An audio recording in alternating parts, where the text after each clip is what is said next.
Hi guys, ngayon itur ko kayo sa likod namin. Ito, ayan.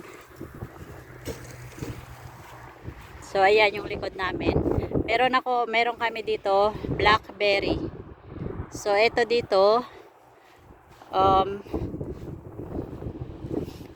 di pa ako tapos maglinis guys. So medyo magulo pa. Ito yung strawberry ni Sophia nasa raised bed. Tapos ito, nilinis ko to kahapon. Tapos kanina may ginawa kami kaya hindi ko to na, na nalinis pa. Ito, ayan, wild rose yan guys. Ititrim ko pa yan siya. Puputulin ko pa yan siya. Ito may mga halaman dyan. Lilinisin ko pa yan.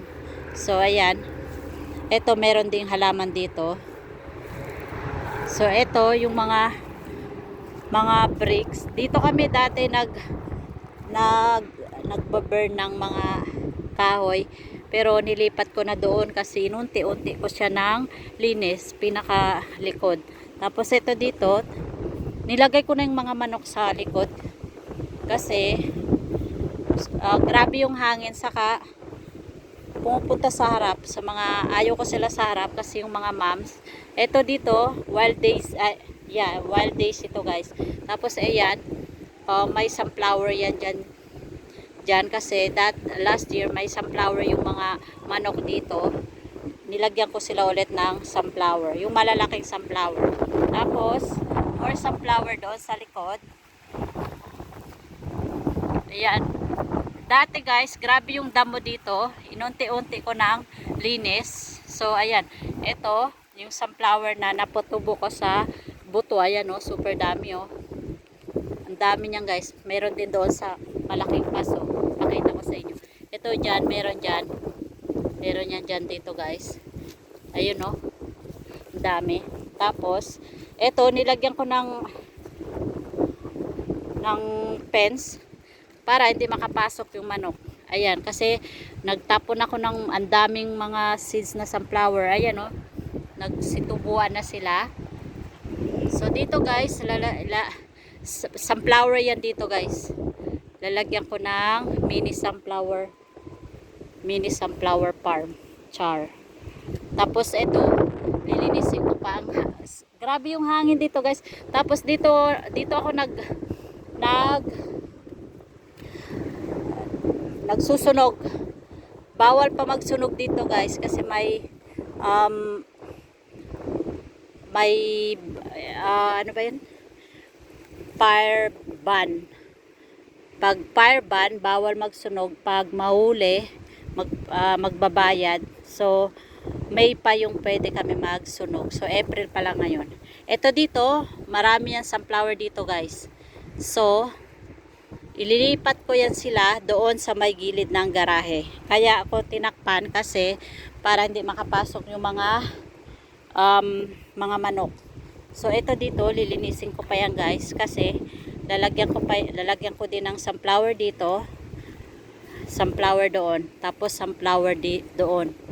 Tapos pakita ko sa inyo yung mga sunflower sa malaking paso ko.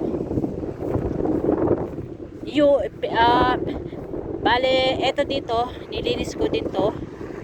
Ayan, may halaman din dyan. Nagpunla ako ng maraming sunflower kasi lalagyan ko ng sunflower doon sa may gilid ng bahay namin. Last year kasi hindi ako so ayan, super dami. Ayan sunflower yan lahat guys. So antayin ko lang sila lumaki konti. Malalaki na din naman sila, pero antayin ko pa din sila lumaki konti para lipat ko sila saan ko gusto. So ganyan ako magpunla kasi hindi ito na maabot ng manok. Dito ko sila ilipat.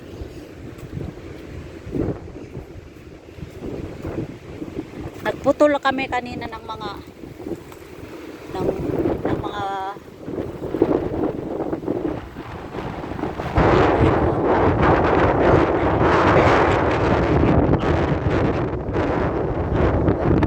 so dito ko sa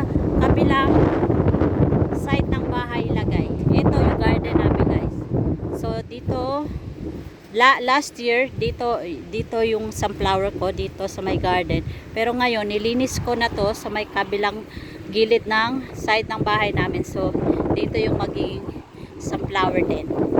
So ayan guys, sa kabila, eto dito meron dito, lilinisin ko po guys.